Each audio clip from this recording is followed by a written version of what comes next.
video detik-detik kebakaran yang terjadi di pemukiman padat penduduk di Jalan Rapocini Lorong 1, Kecamatan Rapocini, Kota Makassar, Sulawesi Selatan.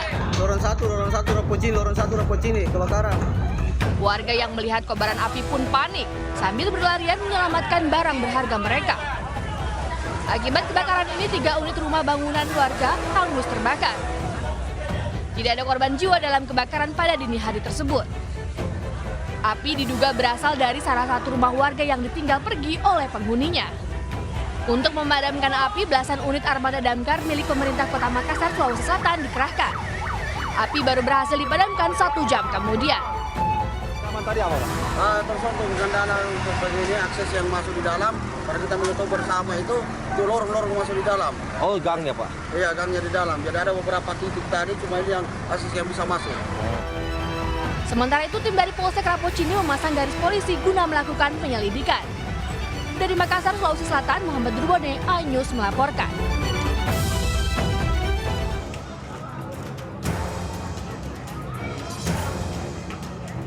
Api dengan cepat melalap puluhan kios di pasar tradisional Banjarsari, Ciamis, Jawa Barat, Selasa malam. Kebakaran ini menghanguskan 54 kios di Blok B Pasar Banjarsari yang didominasi kios pakaian dan makanan. Api pertama kali terlihat oleh petugas keamanan yang tengah piket ronda malam. Petugas pemadam kebakaran akhirnya mampu menjinakkan api setelah 2 jam atau sekitar pukul 2 dini hari. Pasca kebakaran, para pedagang mulai mendatangi kios mereka pada Rabu pagi. Meski tidak ada korban jiwa, sejumlah pedagang tak kuasa menahan tangis menyaksikan barang dagangan mereka ludes tak bersisa. Nggak tahu, dibilanginnya di teleponnya jam 12 api udah di atas. Jauh. Malam sempat kesini nggak? Jauh. Bapak yang kesini sama anak-anak saya nggak bisa kemana-mana, udah lemes lah, nggak bisa. Berarti habis semua ya? Nggak ada yang tersisa? Kini lokasi kebakaran telah dipasangi garis polisi. Tim identifikasi Satreskrim Polres Ciamis diterjunkan untuk menyelidiki penyebab kebakaran. Dari Ciamis, Jawa Barat, Acep Muslim, iNews melaporkan.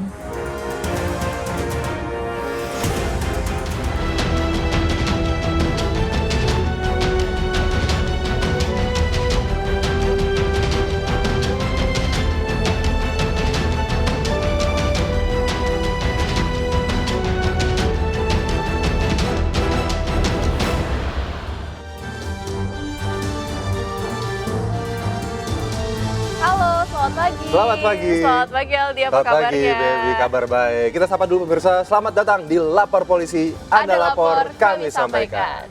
Sebuah program yang bertujuan menjadi wadah untuk aspirasi, keluhan, laporan, dan apresiasi kepada pihak kepolisian di seluruh Nusantara. Bersama saya, Bibi Kristami. Dan juga saya Aldi Hawari. Selama 1 jam ke depan kami juga akan membahas sejumlah topik hukum dan kriminal yang menjadi topik hangat pembicaraan masyarakat di sekitar kita dan juga di media sosial tentunya.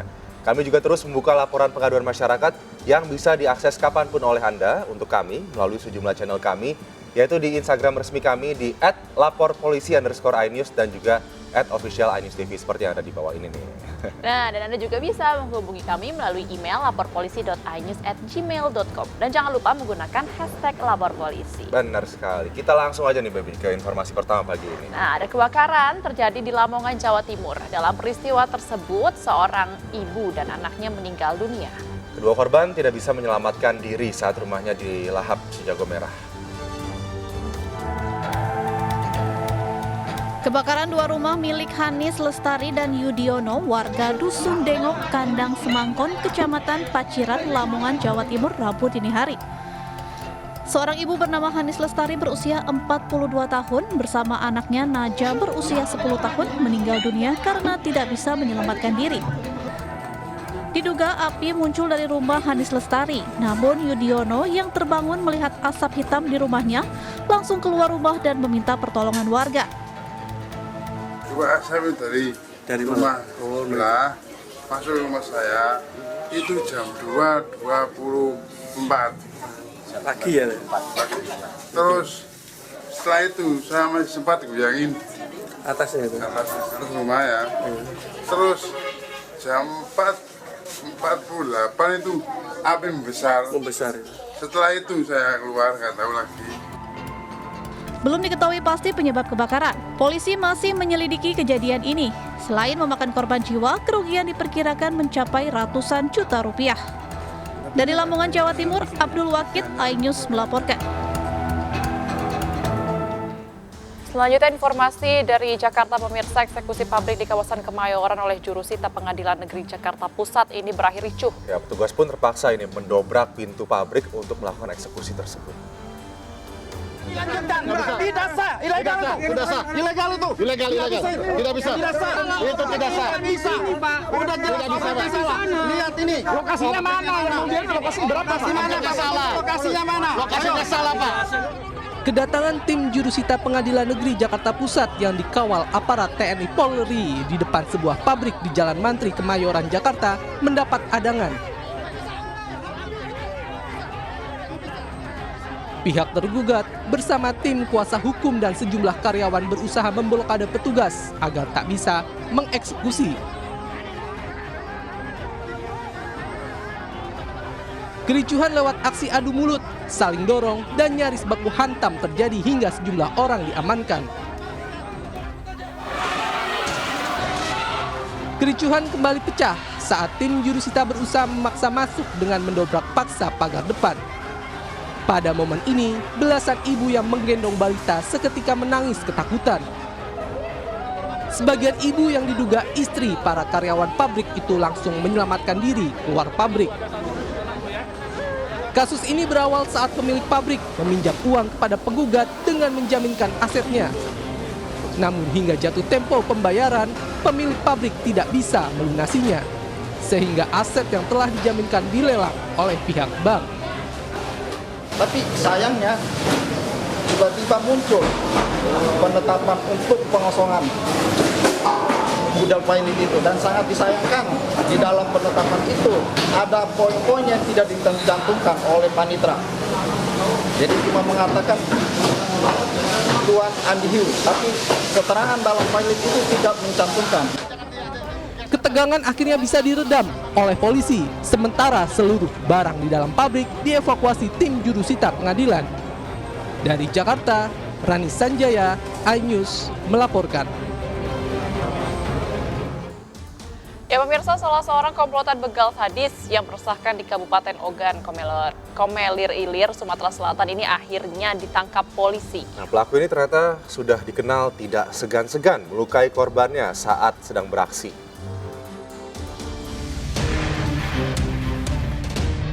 Polres Ogan Komering Ilir berhasil mengamankan satu dari dua pelaku begal sadis yang kerap melukai dan meresahkan warga di Kecamatan Lempuing, Kabupaten Ogan Komering Ilir. Pelaku yakni Ahmad Roni alias Aan, 23 tahun, warga desa Bambu Kuning, Kecamatan Lempuing. Selain merampas harta benda, para pelaku begal sadis ini tidak segan-segan melukai korbannya. Pada 12 September silam, dengan berbekal senjata tajam, kedua pelaku memepet sepeda motor pasangan suami istri, kemudian mengacungkan senjata tajam sehingga korban terpaksa menghentikan laju kendaraannya, dan selanjutnya pelaku langsung merampas tas korban. Korban pun melaporkan kejadian tersebut ke polisi setempat. Hasil pengembangan penyelidikan akhirnya pelaku berhasil dibekuk setelah sempat melakukan perlawanan pada petugas. Pada saat kita akan melakukan penangkapan saja, dia sempat jatuh ke selokan gitu. Kita mengamankan, dia mencabut pisau, sehingga pada saat itu kita sempat akan tindakan tegas dan dibekuk. Atas kejahatannya, pelaku dikenakan pasal 365 KUHP dan terancam kurungan 15 tahun penjara. Dari Kabupaten Ogan Komering Ilir, Fitriadi, iNews melaporkan. Sebuah rumah yang berlokasi di Ciseeng, Kabupaten Bogor, Jawa Barat ini digerebek polisi lantaran dijadikan klinik aborsi. Nah, tidak hanya itu saja, baby pemirsa, bayi yang dilahirkan pun dijual pelaku seharga 15 juta rupiah. Aduh.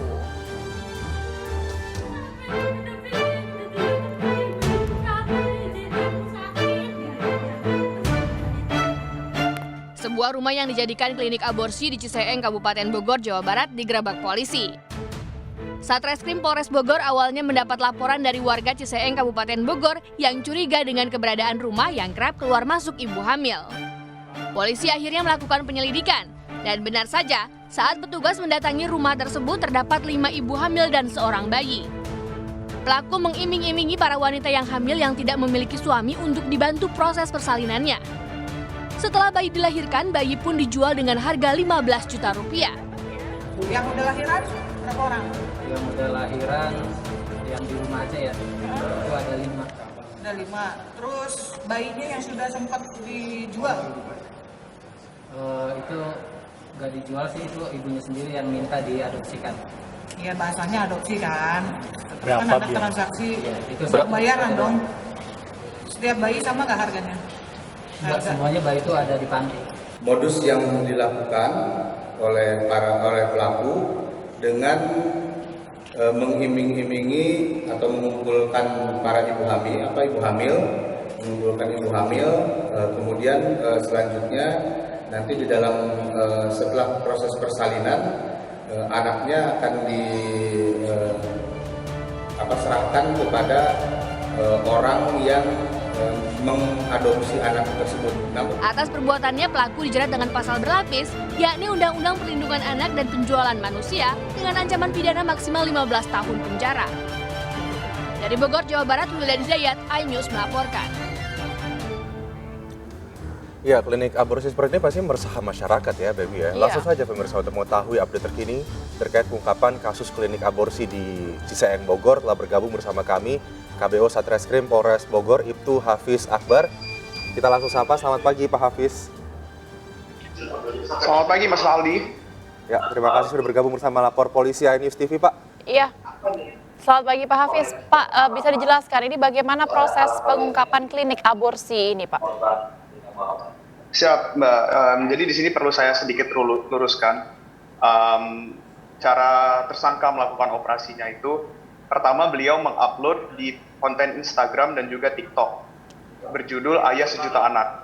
Nah, di kedua kanal ini beliau mengupload dan merekrut ibu-ibu yang tidak memiliki suami, yang akan bersalin namun tidak memiliki suami, kemudian direkrut dan dijanjikan untuk dirawat di suatu yayasan. Nah, ketika ibu-ibu itu sudah mendatangi rumahnya yang ada di Ciseeng, maka ibu itu dirawat sampai dengan hamil. Nah, ketika ibu itu hamil, maka diantarkan di rumah sakit di Tangerang dan dilakukan operasi sesar. Nah, setelah anak tersebut lahir, kemudian anak tersebut ditawarkan kepada orang tua yang mencari anak untuk dilakukan adopsi. Nah, di sini orang tua yang mencari anak tersebut mungkin mereka tidak mengetahui prosedur hukum yang berlaku yang sah untuk melakukan adopsi, kemudian dimintai uang sejumlah 15 juta untuk membayari biaya operasi sesar tersebut. Namun pada nyatanya operasi sesar telah di-cover oleh BPJS. Jadi di sini kedua dari orang tua adopsi maupun dari ibu yang menghamilkan itu, keduanya tidak mengetahui prosedur adopsi yang sah dan selama ini telah ditipu oleh tersangka tentang adanya yayasan ini. Oke, tapi kalau di-trace sebetulnya Pak, tadi kan dikatakan ayah dari 1000 bayi ya. Sejak kapan sebetulnya klinik ini sudah beroperasi begitu, dan kalau melihat dari karakter pasiennya sendiri begitu yang melakukan praktek aborsi ini, kriterianya itu seperti apa? Apakah mereka yang memang mengandung di luar pernikahan atau memang ada juga pelaku prostitusi atau seperti apa biasanya? Saya Mas Aldi, untuk penyelidikan kami sejauh ini untuk yayasan tersebut ya, sebenarnya beliau menamakannya yayasan, namun itu hanya meminjam nama dari yayasan temannya. Yang lebih tepatnya itu adalah suatu rumah penampungan di Ciseeng. Nah, rumah penampungan ini sudah beroperasi sejak awal tahun 2022. Dan sejauh ini kami telah menemukan 10 ibu yang baik dalam kondisi melahirkan saat ini maupun sudah melahirkan anaknya. Lebih tepatnya lagi sudah ada 5 bayi yang lahir dari penampungan ini. Untuk latar belakang dari ibu-ibu tersendiri, itu kalau kami lihat bahwa berada dari masyarakat yang ekonominya sedikit menengah ke bawah, di mana yang sudah tidak memiliki suami dan tidak mengetahui bagaimana ke depannya harus merawat bayi tersebut. Makanya dari adanya Ayah Sejuta Anak ini, dari adanya Instagram dan TikTok Ayah Sejuta ini, beliau menjanjikan bisa menjamin merawat anak tersebut dan bahkan nanti pada saat SMA bisa mengembalikan anak tersebut ke ibu-ibu ini. Oke, Pak Hafiz, ini kan berarti sudah beroperasi sejak awal 2022 dan sudah ada 5 bayi yang lahir. Mungkin juga bisa dijelaskan lagi beberapa janin yang sudah diaborsi dan ini bagaimana pelaku menjalani aksinya, Pak Hafiz? Ya, sekali lagi saya luruskan, dari penyidikan kami belum ada itu yang kami temukan aborsi. Namun akan kami terus lakukan penyidikan apabila ada indikasi, karena keterangan dari tersangka sendiri, beliau sudah merawat lebih dari 10 ibu tersebut. Makanya kami akan menyelidiki lebih lanjut dan mengembangkan sampai mana rumah ini beroperasi. Oke, jadi masih didalami ya penyelidikan tentang yayasan dalam tanda kutip ini. Tapi Pak, tadi kan dikatakan bayi ini kemudian dijual seharga 15 juta rupiah kepada calon orang tua begitu. Saat ini bayi-bayi tersebut yang sudah dijual, kondisinya seperti apa? Sudahkah dilakukan penelusuran oleh pihak kepolisian dan apakah memang benar ada jual beli bayi tersebut, dan jika benar, apakah nantinya mereka yang membeli bayi tersebut juga akan dikenai pasal atau sanksi hukuman, Pak?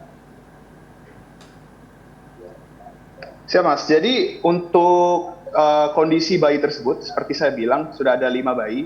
4 diantaranya sudah berada dalam balai rehabilitasi oleh Dinas Sosial yang ada di Bambu Apus, Jakarta Timur. Sudah kami serahkan dan sudah dalam pantauan Dinas Sosial Kabupaten Bogor juga. Dan terus kami pantau kondisi baik bayi tersebut maupun ibu yang sampai saat ini masih melahirkan.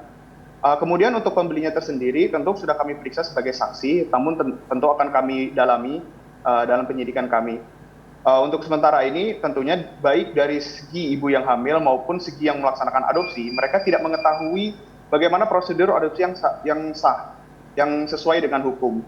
Jadi di sini seluruhnya masyarakat yang istilahnya belum melek secara hukum, yang masih terlibat dalam perkara ini. Ya, Pak Hafiz, pertanyaan terakhir ini untuk supaya tidak terulang lagi, antisipasinya bagaimana Pak dari pihak kepolisian? Siap, jadi kami dari kepolisian bekerja sama dengan Dinas Sosial akan terus melaksanakan sosialisasi kepada seluruh masyarakat, ya, kepada seluruh masyarakat bahwa dalam melaksanakan, baik dalam melaksanakan adopsi atau mungkin dalam ibu yang tidak mengetahui bagaimana nanti ke depannya apabila bayi itu sudah lahir, itu semuanya sebenarnya sudah bisa dirawat dalam Dinas Sosial dan Dinas Sosial menjamin ibu-ibu tersebut. Jadi di sini mungkin dari latar belakang ada suatu yayasan, namun tentunya bagaimanapun niat dari pelaku ini itu tidak dibenarkan secara hukum dan tentunya tidak bisa dijamin bagaimana nanti kondisi ke depannya anak yang akan diadopsi tersebut. Jadi tentu kami akan terus melaksanakan sosialisasi kepada seluruh masyarakat Kabupaten Bogor dan harapnya juga kepada seluruh masyarakat Indonesia. Baik. Ya. Ibtu Hafiz Akbar ini masih dalam penyelidikan atau penelusuran, kita harapkan bisa kemudian menemukan titik terang ya, dan juga apa sebetulnya yang ada di balik yayasan tadi ayah sejuta anak ini, sejuta bayi ini. Terima kasih Ibtu Hafiz Akbar, KBO Satreskrim Polres Bogor sudah bergabung bersama Lapor Polisi pada pagi hari ini. Selamat pagi. Selamat pagi Pak, terima kasih. Ya, terima kasih Mas Aldi, terima kasih Mbak Baby. Ya pemirsa, kita beralih ke informasi selanjutnya. Satu pengemudi ojol yang diduga ikut mengeroyok seorang tukang parkir di Semarang, Jawa Tengah hingga tewas dipulangkan polisi. Sebelumnya aksi juru parkir yang menganiaya seorang pengemudi ojol ini yang sedang antri di SPBU viral dan menyulut kemarahan sesama pengemudi ojol.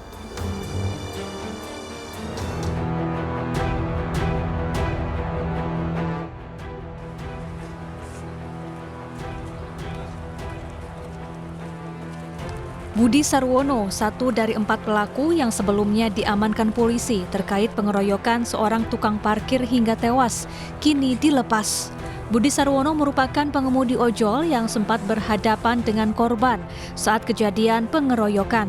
Budi berdalih membela diri atas serangan korban yang mengakibatkan tangan dan pipinya terkena senjata tajam. Meski statusnya kini sebagai saksi, berkasnya tetap dilanjutkan polisi hingga ke kejaksaan.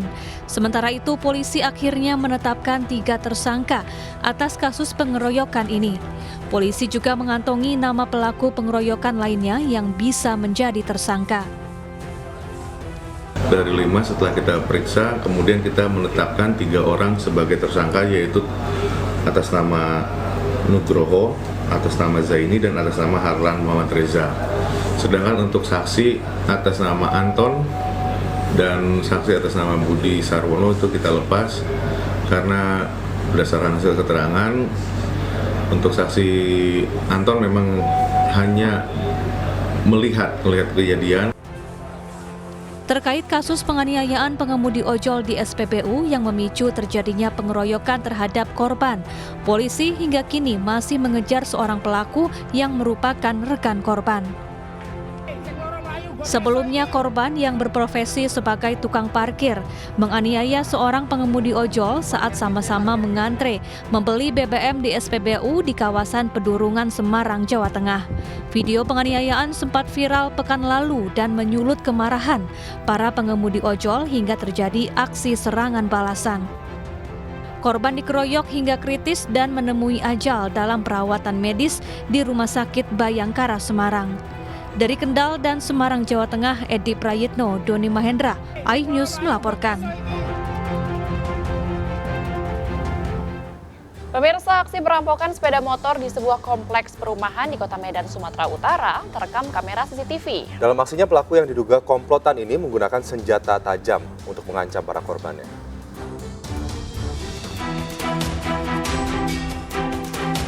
Rekaman CCTV memperlihatkan detik-detik aksi perampokan sepeda motor yang terjadi di salah satu rumah warga di Jalan Pukat 7, Medan, Sumatera Utara.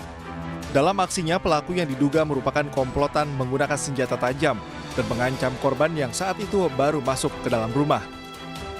Takut akan dilukai, korban dengan pasrah menyerahkan sepeda motornya yang langsung dibawa kabur oleh kedua pelaku. Rekaman CCTV aksi perampokan ini pun viral di media sosial. Jam 5 subuh itu anggota kan datang kompleknya. Jadi begitu anggota masuk, ketiga pelaku ini juga tiba gitu. Begitu tiba langsung menodongkan pisau. Jadi dia mau ngambil kereta anggota gitu. 3. Iya, benda tajam, pisau panjang gitu. Korban menyebut aksi ini terjadi pada subuh hari saat korban bersiap akan membuka usahanya. Peristiwa ini pun telah dilaporkan ke pihak kepolisian dan korban berharap para pelaku segera ditangkap. Dari Medan, Sumatera Utara, Ahmad Ridwan Nasution, iNews melaporkan. Seorang remaja di Belu, Nusa Tenggara Timur tewas ditembak polisi. Kami hadirkan informasi selengkapnya sesaat lagi. Usai jeda tetaplah bersama kami di Lapor Polisi. Anda lapor, kami sampaikan.